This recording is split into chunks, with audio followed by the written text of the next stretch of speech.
सती कहानी के भाग 4 में आपका स्वागत है। पिछले वीडियो में हमने जाना कि किस प्रकार मदालसा उन सबको सुला करके और माल लेकर के रफू चक्कर हो गई। तो आगे हम उसी को पढ़ेंगे, क्योंकि वे लोग इतने नशे में थी, तरह तरह की सपने। तीनों महिलाएं, लेखिका पंजाबी महिला और वो जो मराठी महिला थी, दोनों जो है सपने देख रही थी, है ना। तो आगे हमें पढ़ना है। हमने पिछले वीडियो में लास्ट पढ़ा था, कभी लगता जगमगाते आभूषणों के ढेर में गोते खा रही हूँ। हीरों के हारों से गर्दन टूटी जा रही थी, बाजूबंद अंगूठियों के भार से हड्डियाँ खिसकी जा रही हैं। और साड़ियाँ, क्या क्या रंग हैं, कैसा चिकना रेशम। साड़ियों के विशाल उदधि में रंगीन कीमती साड़ियों की तरंगे रह रह कर उठ रही हैं। इससे प्यारे सपने और क्या दिख सकते थे। पर सपनों का अंत भी समुद्र के ज्वार भाटे की ही भांति हुआ। वास्तविकता की अंतिम तरंग ने पटाख से हम तीनों को धोबी पछाड़ दी। आंखें खोली तो सती गायब थी, है ना। तो यहाँ अगर हम देखें तो इम्पोर्टेंट लाइन भी है ये, है ना। वास्तविकता की अंतिम तरंग ने फटाक से हम तीनों को धोबी पछाड़ दी, है ना। इसको आप अंडरलाइन कर लीजिएगा, ठीक है। वास्तविकता की अंतिम तरंग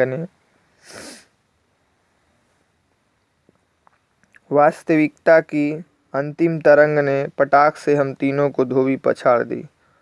यही लाइन दी जा सकती है, पूरी लाइन जरूरी नहीं है कि आंखें खोली तो सती गायब थी। अब यही दे देगा तो आप तो समझ ही जाएंगे, है ना।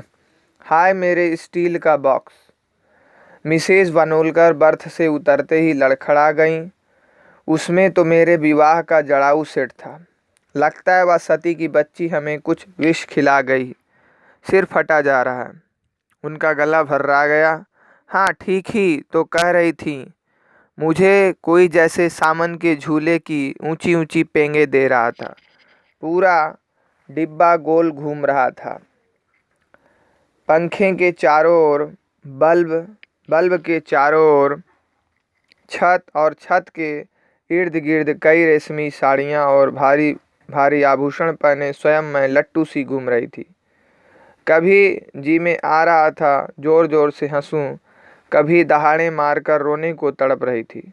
बहुत पहले एक बार भाभी ने भंग खिलाकर ऐसी ही अवस्था कर दी थी।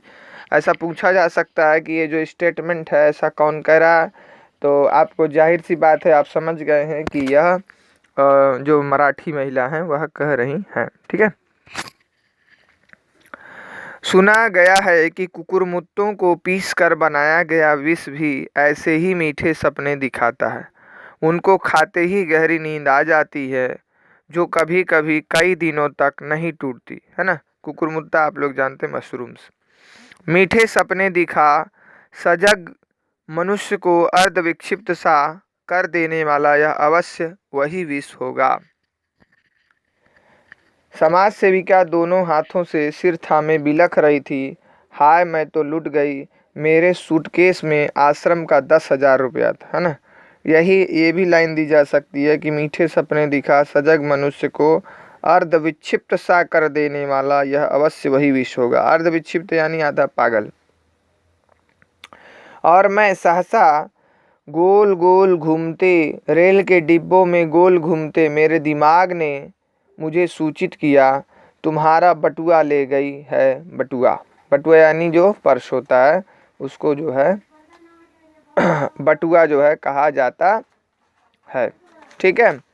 इसके बाद है और भी क्या जाती, और ले भी क्या जाती। सामान तो कुछ था नहीं। 55 रुपये और एक फर्स्ट क्लास का वापसी टिकट। सती की चिता में मैं यही सामान्य सी घृताहुति दे पाई। सती की चिता में मैं यही सामान्य सी घृत आहुति दे पाई। देखिए, जो कहानी नहीं पढ़ेंगे वो गलती करके आएंगे, वो तो समझ लेंगे, कहानी जो पढ़ेंगे नहीं वो समझ लेंगे कि सचमुच में सती हो गई थी। ऐसा कुछ है नहीं, देख ही रहे हैं।